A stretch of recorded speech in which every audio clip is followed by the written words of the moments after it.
Okay. So first of all, good day everyone. I know today's India versus Pakistan's match, but yeah, this session is also important. So it is my pleasure to welcome you all to today's session, which is titled "Working Smarter in the Age of Generative AI." Like we are honored to have with us an inspiring speaker who is deeply engaged in both the academic and practical sides of emerging technologies, Mr. Jonathan Pello. Like Mr. Paylor is currently a university lecturer at Bicol University under the College of Sciences, Department of Computer Science.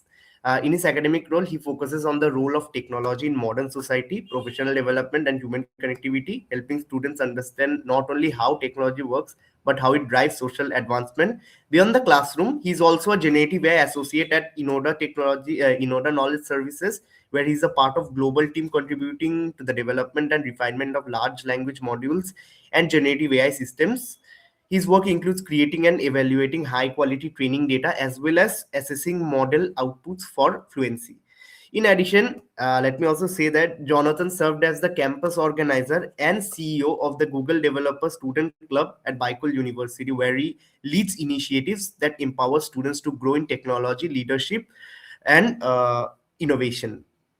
So please join me in warmly welcoming Mr. Jonathan Pello as he shares his insights on working smarter in the age of generative AI. Jonathan, the floor is yours. You can start right now. Thank you so much.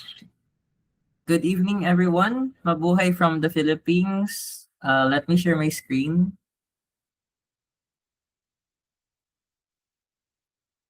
Okay.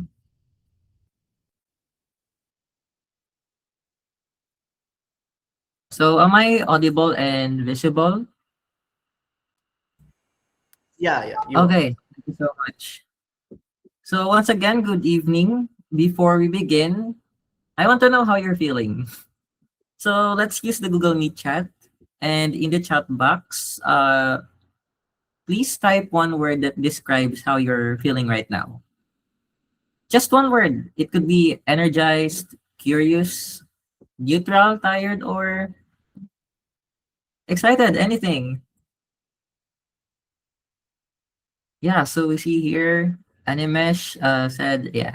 In so, yeah, mostly are excited, curious. Okay. Thank you so much. I'm seeing a mix of emotions here. Some are excited, some are curious. Some of you are interested. Okay, so honestly, all of those make sense. So wherever you are right now, that is valid. And uh, yeah, but what matters is this: we are living in a time where information is abundant. The tools are becoming more powerful, and expectations keep increasing. But right now, clarity is s- somewhat hard to find nowadays. And in clarity, there is clarity. We need to find clarity in how we work, in how we learn, and most especially, we need clarity in how we use AI without losing ourselves in it. So yeah, so once again, hello, I'm Jonathan. I graduated with a Bachelor of Science in Computer Science from Bicol University, and yeah, in the Philippines. During college, I was not just writing code, I was leading student organizations, managing deadlines, trying to build something meaningful with my time. I also had the opportunity to, yeah, serve as an organizer of Google developer groups on campus. And today I work as a generative AI associate at Innodata Knowledge Services, where I am directly involved in projects related to AI systems. At the same time, I also serve as a university lecturer at Bicol University, teaching and guiding students who are navigating the same questions I once had about productivity, technology, and the future of work. Uh, Honestly, at first, I thought productivity meant doing more hours, more effort, more output. And However, over time, I learned something uncomfortable. So productivity is not about how much you do. It is about how intelligently you design your system of work. And tonight, I want to share how generative AI tools that we use right now, like ChatGPT, Gemini, Grok, Notebook LM, Claude, so how they change not just what we produce, but how we think. And by the end of this session, you will understand three things deeply. First, how AI actually works at a practical level. Second, how to integrate it into your workflows without losing competence.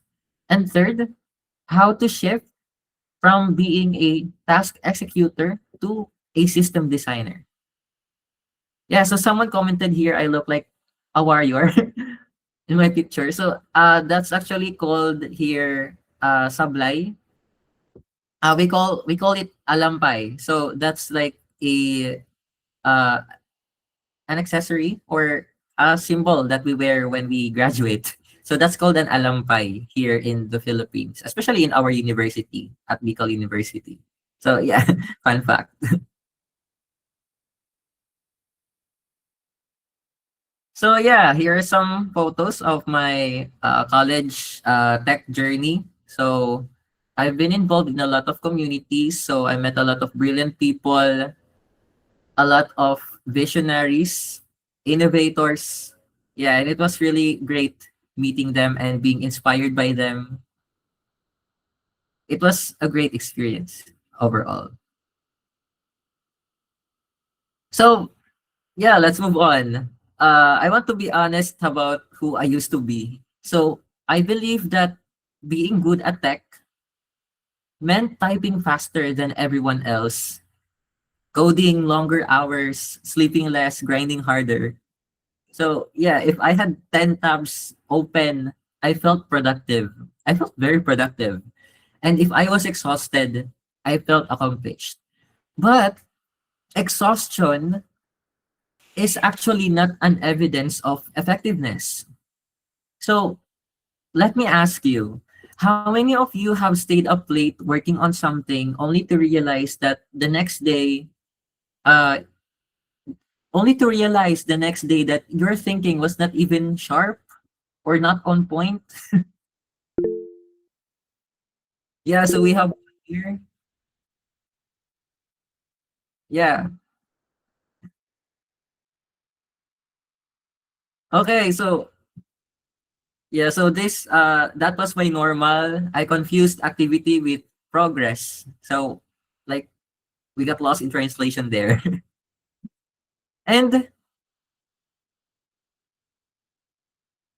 yeah, there was one week in college that I will never forget. I called I called that week like the breaking point as the breaking point. And in that week, I had multiple organizational responsibilities. I had one technical paper due. We had our thesis prototype failing at 2 in the morning, 17 browser tabs open, notes scattered everywhere.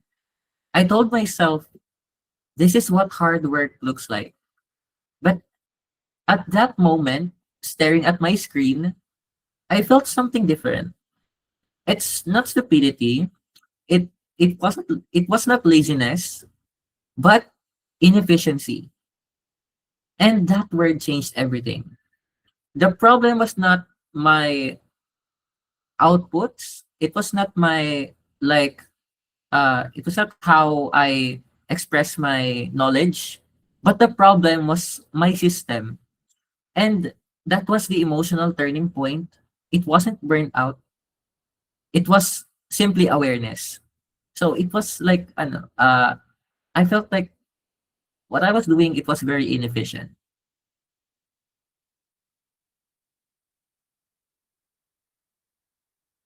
So most of us upgraded our devices. We have faster laptops, we have better phones, we use cloud storage, we subscribe to higher tiers. But sometimes we never upgrade how we think about work.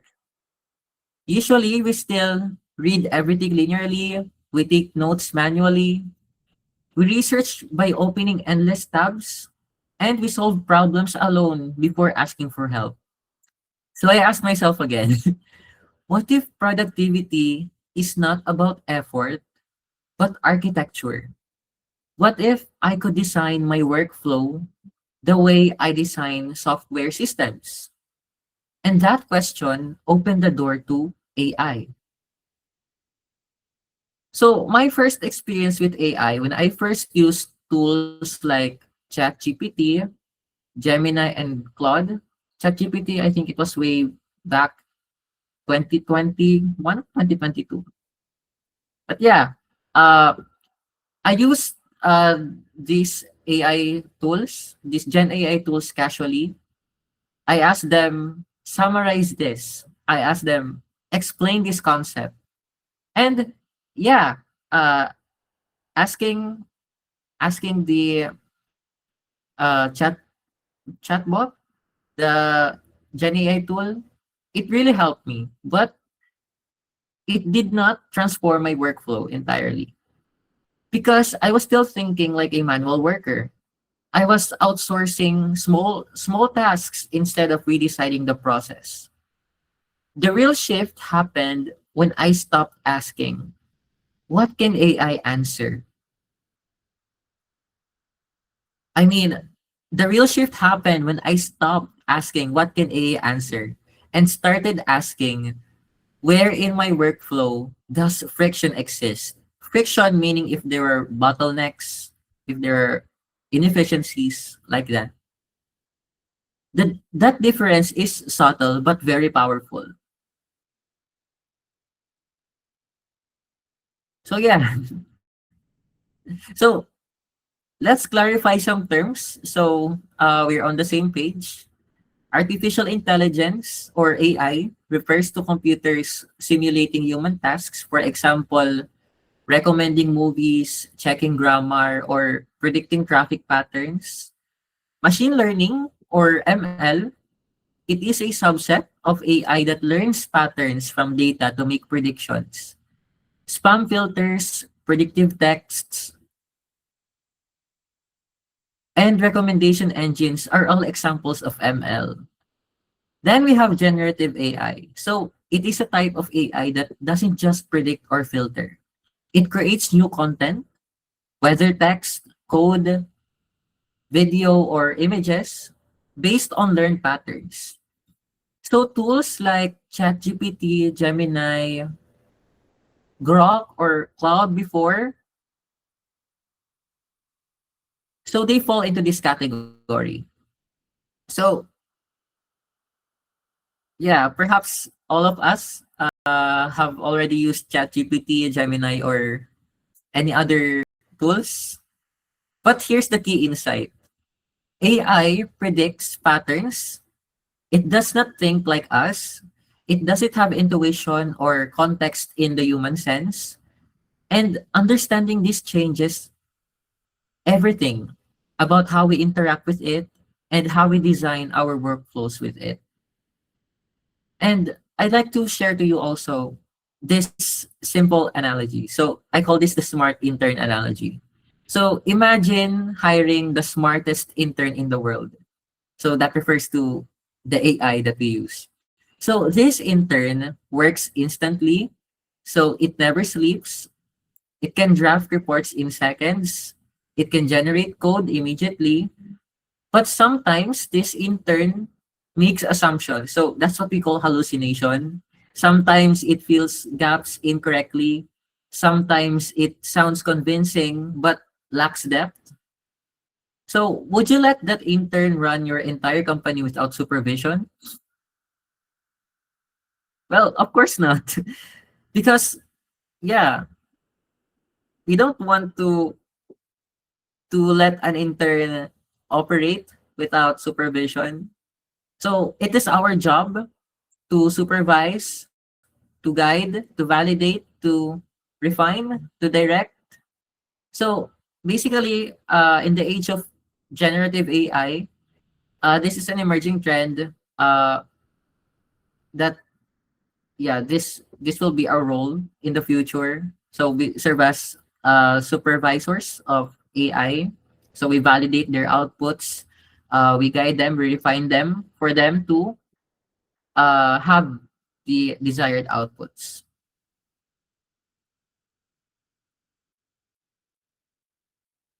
So there is also a concept popularized by Andrei Karpathy. So you're familiar, I think you're familiar with this. It is called vibe coding. So Andrei Karpathy, he's from OpenAI. So the idea is simple. You describe the intent clearly, and then the AI generates the structure. However, clarity is very important. Clarity is everything. If you say, for example, make this better, then the output will be vague because make this better. How better? So what way? So it's very big. So if we only write make this better, it's very unclear. We call it ambiguous. But if you say, for example, refactor this function to improve readability, reduce time complexity, and add input validation. So it's very specific. And well, yeah, the output will improve dramatically. So for short, AI rewards precision. This is not about thinking less. It demands sharper thinking. So we shift from typing every line to designing the system.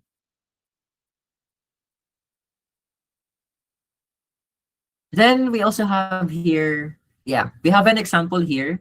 Uh, so let's use the binary search tree as an example. So in the old method of learning, so yeah, way before the trend of a generative AI, before ChatGPT was introduced to the world, uh, yeah, we might read a textbook, we memorize definitions, and hope for the best that it would stick to us. So back then, we focus on retention. Uh, However, we don't interact with the material dynamically. So now, imagine using AI to simulate, yeah, the binary search tree. So by using generative AI, we can just insert nodes, we can delete nodes, and we can easily visualize, see how the structure behaves in real time. So yeah, uh, so we can experiment, we can test edge cases, and watch the system respond. So we no longer have to memorize blindly. By using AI, we can already understand deeply. So AI becomes our laboratory. It allows us to learn interactively rather than passively. And I also want to share some of my experience. So yeah, as a university lecturer and also a, a student, a former student in college. So Notebook LM became my knowledge-based tool. So even now, I upload lecture slides, research papers, and notes. Instead of reading everything, I query my own documents. It becomes searchable intelligence. And I also share my Notebook LMs to my students. So they found it very helpful, especially when preparing for quizzes and exams. They send me feedbacks like, thank you so much for introducing to us Notebook LM, because I'm not sure if my other professors were utilizing Notebook LM as supplementary tools. But yeah, I appreciate receiving messages that they found Notebook LM helpful. And yeah, so I also use Claude. I also use ChatGPT, Google Gemini. So I use them as comparison engines. I ask any of them at the same time to explain a concept differently. And if their answers align, There, I gain confidence. And if they differ, I investigate deeper. So sometimes I ask them to debate each other's reasoning. And by doing that, so that exposes weaknesses in logic per language model. So instead of passively reading, I orchestrate information because they serve as my tutors.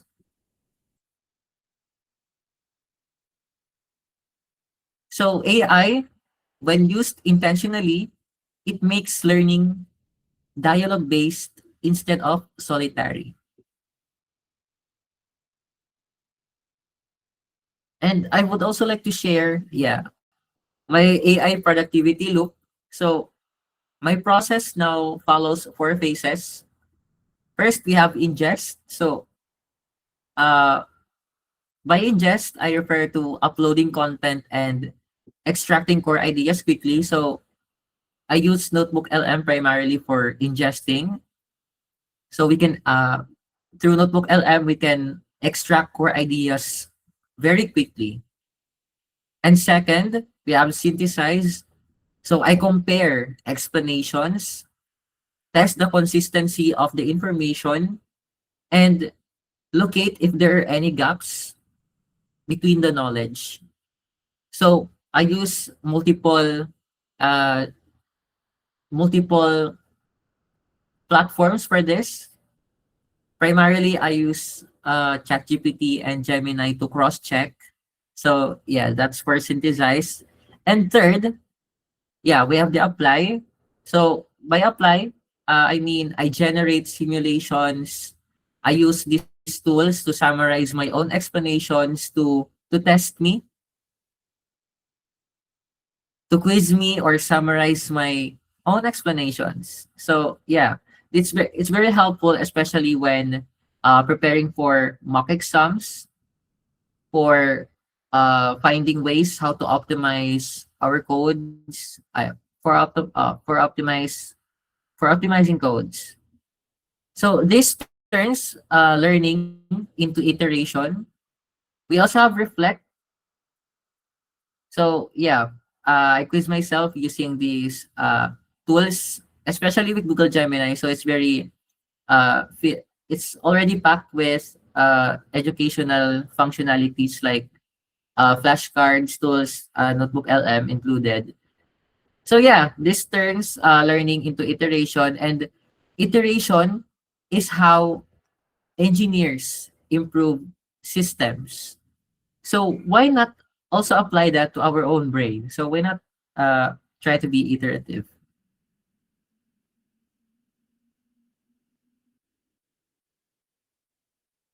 And yeah, someone working now in the industry, let's talk honestly about the future. So junior developers are already expected to review AI generated code because that is now the trend. Technical writers use AI to draft documentation faster. Researchers use AI to scan dozens of papers before deep reading. Project managers use AI to project managers use AI for meeting summaries and action tracking. The skill is no longer just can you do this manually? Like almost everything is now automated. The skill is the skill right now is can you design a reliable workflow that includes intelligent tools? So yeah, that skill has a different competency. So we're integrating all the available intelligent tools to make workflows more productive, much easier, more cost effective, and of course, high yielding.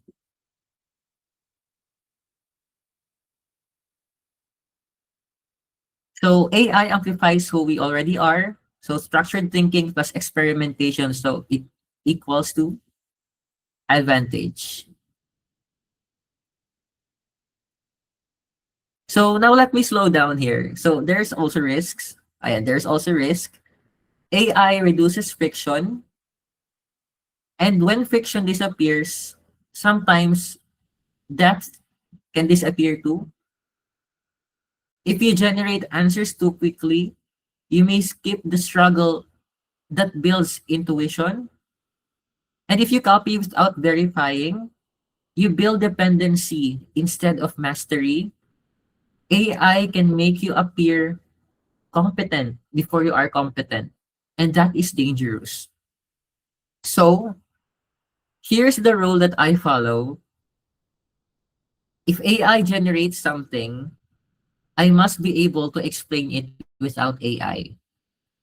And if I cannot explain it, it means I do not own it yet.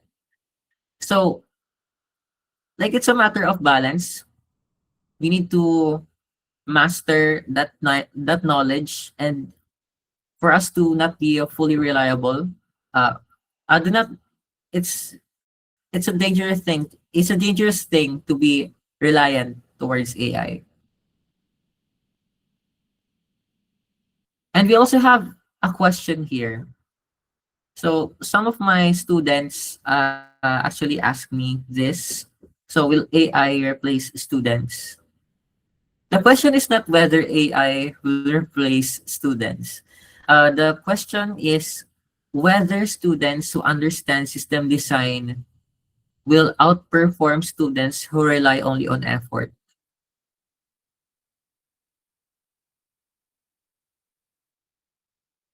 Because right now, memorization is becoming less valuable. Structured thinking is becoming more valuable. Strategy is becoming more valuable. Workflow design is becoming more valuable. So that is the shift. So students nowadays have more advantage if they leverage AI with their learning, with their education, compared to the ones who ignore the powers of AI.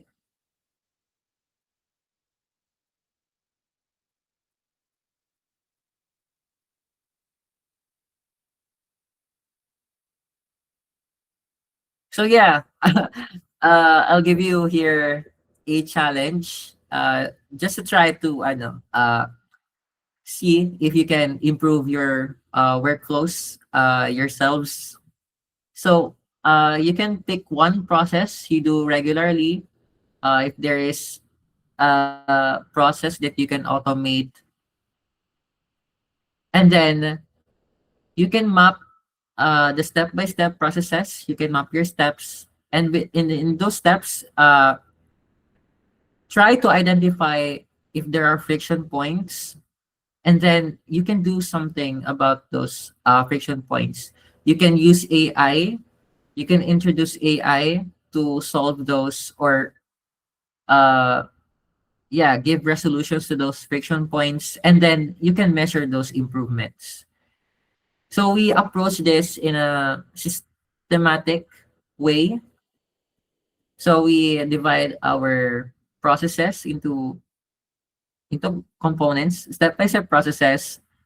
We assess if there are inefficiencies or if there are friction points. Then we can use AI to make them faster or resolve them, remove the inefficiencies, make your overall workflow efficient and productive. So you can experiment like a scientist. So you become your own productivity lab. So yeah, treat yourself like a system you are optimizing, and curiosity is the beginning of intelligent adaptation.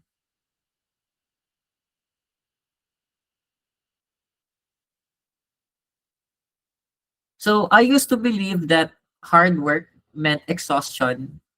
Now I believe hard work means clarity, clarity of goals, clarity of systems, clarity of of responsibility.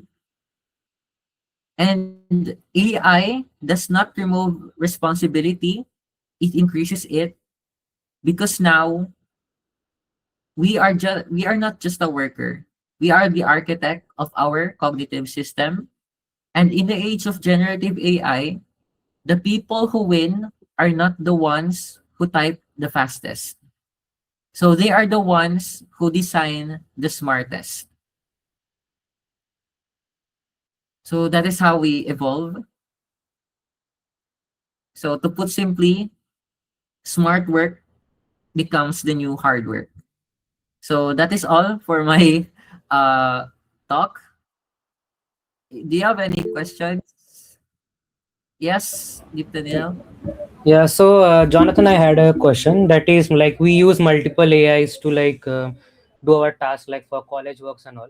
So, like, how do you personally decide when an AI output is means it is actually good enough to act on, like, without verifying every single thing in it? I use multiple AIs to cross-check if that information are consistent, if they tell or return the exact information, then that's how I primarily use the multiple tools. Because if there is one uh like response that deviated, or it returned something not very relevant, then there might be something wrong with that model. So we can, like, it's best to uh try three three tools to see uh if which information is or are majorly returned. So if there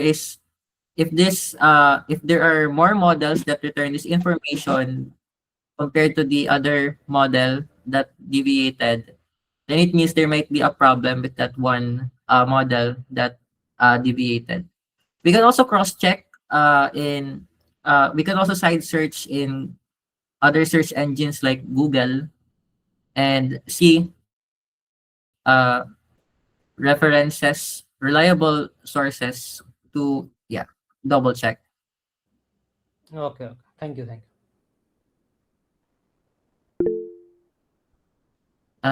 Yes.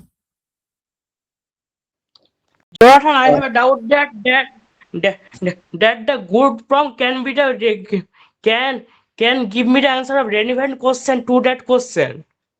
Good prompt. Can you repeat the question? I, uh, I am telling that the good prompt can be the solution for providing the relevant answer to this question, to that question. I'm sorry. May I ask if you can type the question in our in-call message?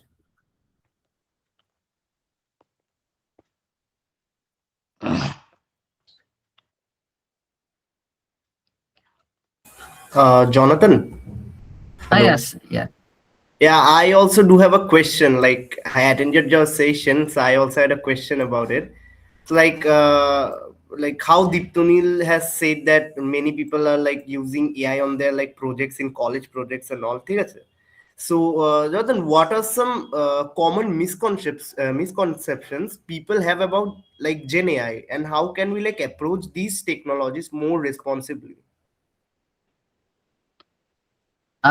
You mean if there are misconceptions about AI Yeah, and uh, how we can use it properly? yeah. Okay, so there is a misconception that generative AI purely creates their responses, but uh, we know that generative AI only gets their information from a specific data set. So it's very important for this language models to be trained on a data set that are unbiased. So we get the best response without any without any bias, without any prejudice. And also in order to properly use the generative AI, it's also very important to be transparent about using these tools, especially in the academe. So if we use generative AI in creating our academic works, we must declare that we use this specific tool to help us finish or get or create that activity or work.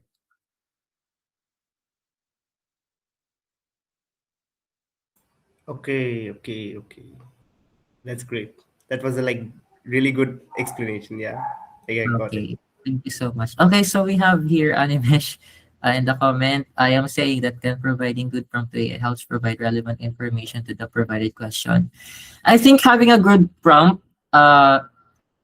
helps in getting relevant information because yeah, it's very important to have clarity uh, in asking or requesting to the chatbot. Like we need to be specific, straightforward, because if not, then the AI might misinterpret it with other ideas. And yeah, like it's one factor, but it's a very simple step in making the in getting in. It's one simple easy step to getting easily our desired response or output that we need from the chatbot. But also sometimes there might be issues with the data set themselves. But yeah, having a good prompt is one easy step to get the relevant information. What's your say on prompt engineering? Do people really get jobs on that? Actually, I have some batchmates that have those jobs. Like they are, I think they don't like their jobs are very similar with prompt engineering. Like they are already trained by their companies to on how to vibe code to vibe engineer. And yeah, especially in our university, some of our professors are already offer are already offering courses on, or they are already teaching students on how to prompt properly. What are the ways on how to clearly uh or they provide templates or formats on how to clearly prompt in chatbots. And yeah, I think people can get jobs just by engineering.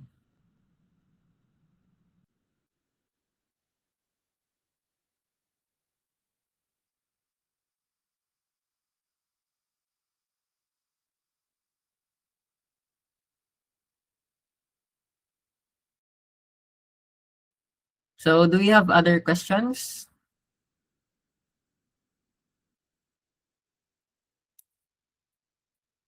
Can prompt engineering be a future for the next generation? With the rise of AI and that companies are transitioning or following the path of integrating AI to their everyday tasks, to their operations, I think prompt engineering, we might encounter them more frequently in the future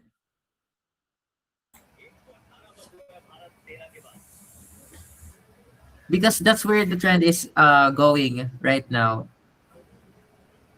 Like we're in the age of generative AI, agentic AI, then we're approaching quantum computing once we uh, like have stable quantum, or if quantum computing becomes accessible to the public, then yeah, we might encounter prompt engineers more in the future.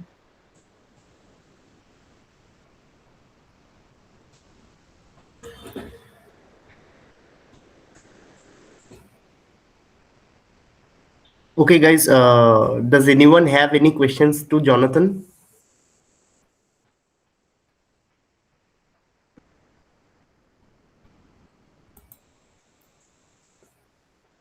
Okay. If you don't have any questions, so the participants over here are, or Kudibda? Yeah. First, I want to share another thing about prompt engineering.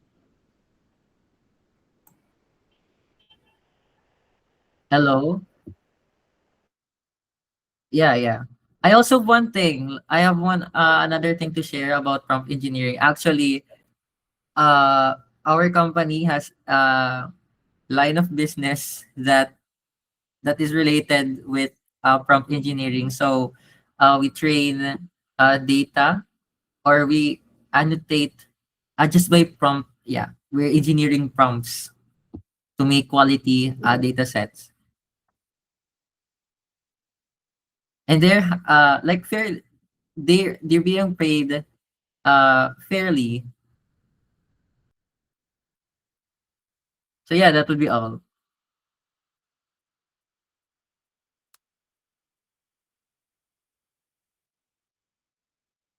Yeah, sure.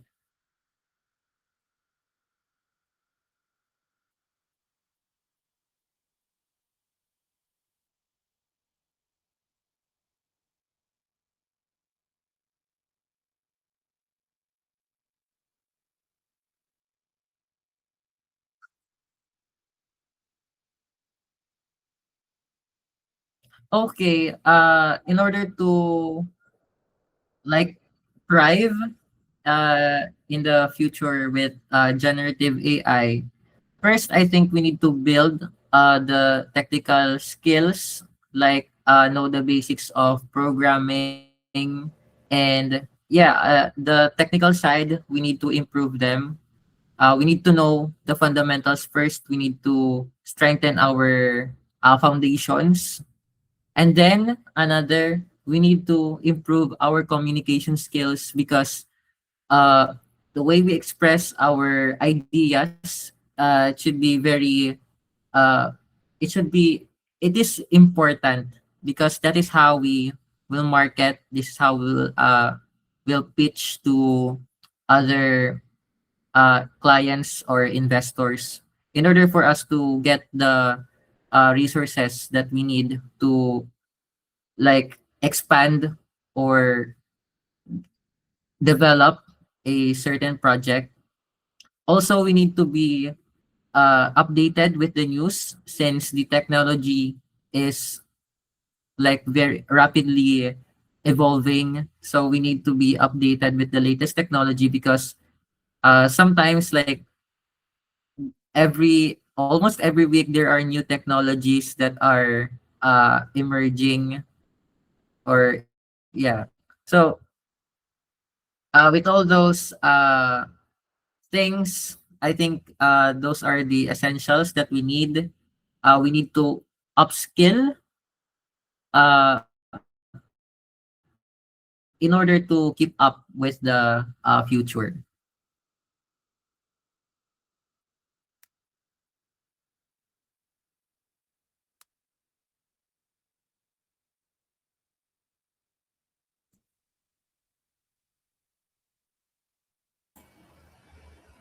Okay, so the students over here, the participants over here are requested to submit their names along with their emails in the chat box below.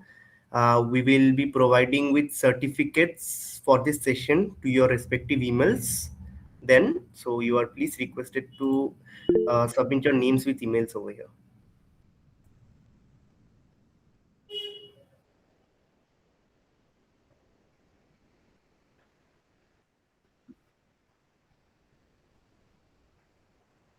So thank you so much, Jonathan, for that insightful and thought-provoking discussion on working smarter in the age of Gen AI.